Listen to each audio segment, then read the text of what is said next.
Are you looking for acting tips which do away with the confusing terminology and get straight to the point? Then this is the video for you.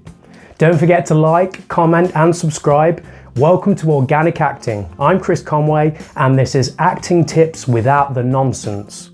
So if you've watched my channel before, you know I go into a lot of detail when it comes to acting tips.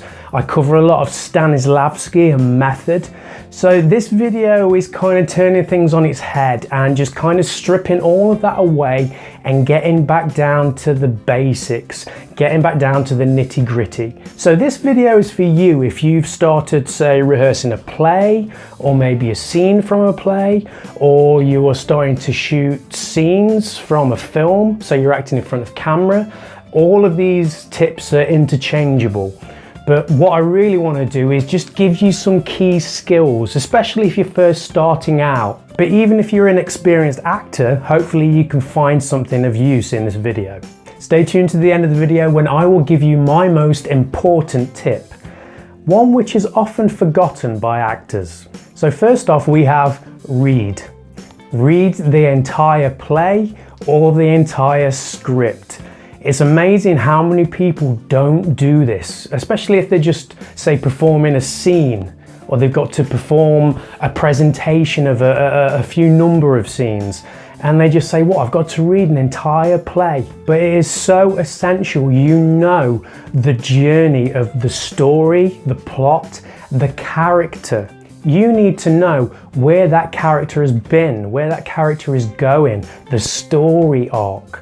Once you know this, you can become more confident in what you're doing. You can become more at one with the character. You can understand the whole piece much more. So you really must read the entire script.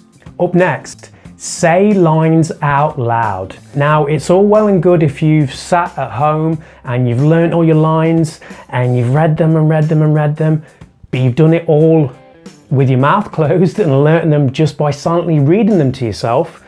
The moment you get in front of people, maybe you get onto the stage and you start speaking your lines, your ears start to panic and your brain starts to panic, and those lines that you thought you knew so well just disappear out of your head. It's a strange thing that happens time after time after time. If you are learning your lines, make sure you are speaking them. Words are meant to be spoken, lines are meant to be spoken, dialogue is meant to be spoken. So as you start to say these lines out loud, your ears become accustomed to the sound of those lines. So make sure you're not just learning your lines in your head. The next one is listen, respond. So you may have heard the term acting is reacting. So whenever you're acting with someone, your character should always be listening to what is being said to them and responding to what is being said. We're not just acting in a bubble. We are acting with other people. We are experiencing with other people. That's what it is to be a human being. So you always must be actively listening, responding, being in the moment, not just saying your lines like a robot and then waiting for your next line and saying that like a robot. Be in the moment, listen, respond. Then we have add movement, block. So here's a bit of a key term here. When we say blocking, we mean adding movements to the rehearsal process and start setting them in stone so you know exactly where you are moving to, what your physicality is. So this is another strange thing that happens. If you get an actor who knows his lines and then you all of a sudden get that actor to move while saying their lines, the lines disappear from their head. Get used to blocking with props, with set. Get used to moving around the space as your character. The next one is need a director. So when you're acting, it's very difficult to take yourself out of that equation, to see the wood for the trees. You're so invested in the moment, responding to other characters, remembering your lines, remembering the movements, the blocking, that you need someone else out of that circle to watch the performance and give you feedback. It can be someone who is involved in the piece you're rehearsing, if you like. If you've got someone who's not in a particular scene, just get that person to step out and just to watch and to give feedback on everything from the way the lines are delivered. Can they be heard? What is the blocking like? Is anything working? Is anything not working? It can be positive feedback as well as negative. It shouldn't be negative, it should be constructive, of course. But once you have someone who is directing, then you can have more of a creative process. You can respond to that feedback and start to develop your performance. Believe it, mean it. So what I mean by this is you have to believe what you're doing.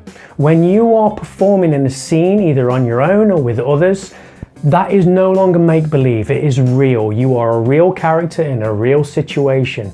So believe it as much as you can, invest in it. Mean every single moment as that character. The reason why we do this as actors, believe it and mean it, is because we want the audience to believe it. We want the audience to be invested. If you don't believe in what you're doing, if you don't have confidence in what you're doing, the audience won't either. So really give 100% of what you have. Next we have no mumbling. So this is something that I see with a lot of actors who are perhaps just starting out. They aren't used to speaking either on stage or on screen, and they like to kind of lower their voice and start to mumble because they're not very sure of themselves. They're not sure of what they're doing. They don't have confidence in what they're doing. If you're on stage, for example, you have to be clear with your diction. You have to be clear with your intonation. You have to project to the back of the theatre if you have a large theatre space, so everyone can hear you, so everyone is clear on what you are saying. If you are shooting for screen and you're in a close-up and you're mic'd like I am now, you don't need to project as much, but you still need to be clear in what you are saying. You need to be able to enunciate. So try to be clear with the way you communicate with your voice, your lips, your teeth and your tongue. Next we have be professional. So never forget to be professional when you are in a rehearsal space. That means paying attention when you are not acting, watching what other people are doing. Don't be talking, don't sit there on your phone, don't do anything that's going to be distracting. Remember, you are all together to try and create something. It's really difficult to create, far more easy to destroy. Oh, do you not need me for a while? My scene's finished. Oh yeah, I can sit out for a while. No problem at all. Oh baby, I'm an actor. You know I'm much better than you. Oh baby, I'm an actor. You know I'm much better than you.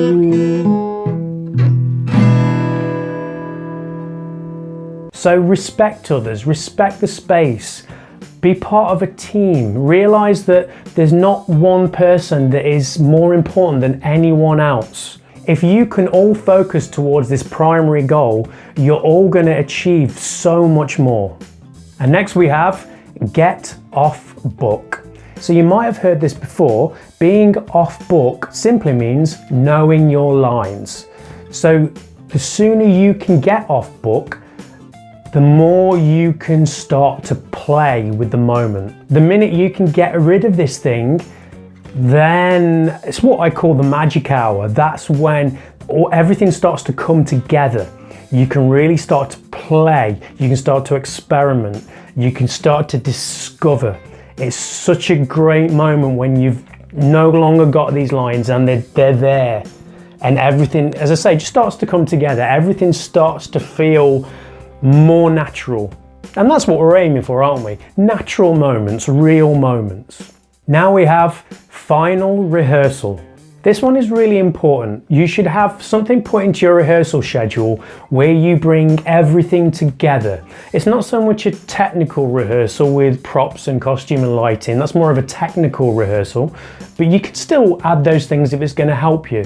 But a final rehearsal should be where everything is locked down. The blocking, the voice, characterization, the scenes themselves, where everything is run from the beginning to the end. And like I said before, have a director watching this. If the director then can watch and make notes and give you feedback, then you can start to iron out any of the final creases, so you will have a much better finished product. And last but not least, we have enjoy it. So some actors forget this. We do this because we have fun doing it, because we enjoy it, or we should enjoy it. There's so much pressure we put on ourselves that we want to be so perfect that it can become a little bit miserable. Don't let that happen. Don't let it happen.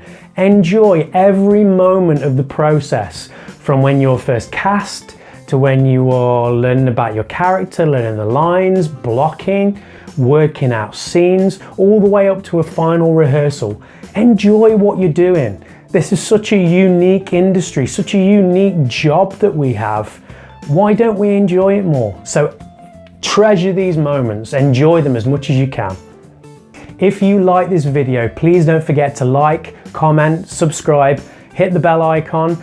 If you want to introduce yourself in the comment section, perhaps give me a suggestion for a video, I will get back to you. I will see you next time. I've been Chris Conway. Bye bye.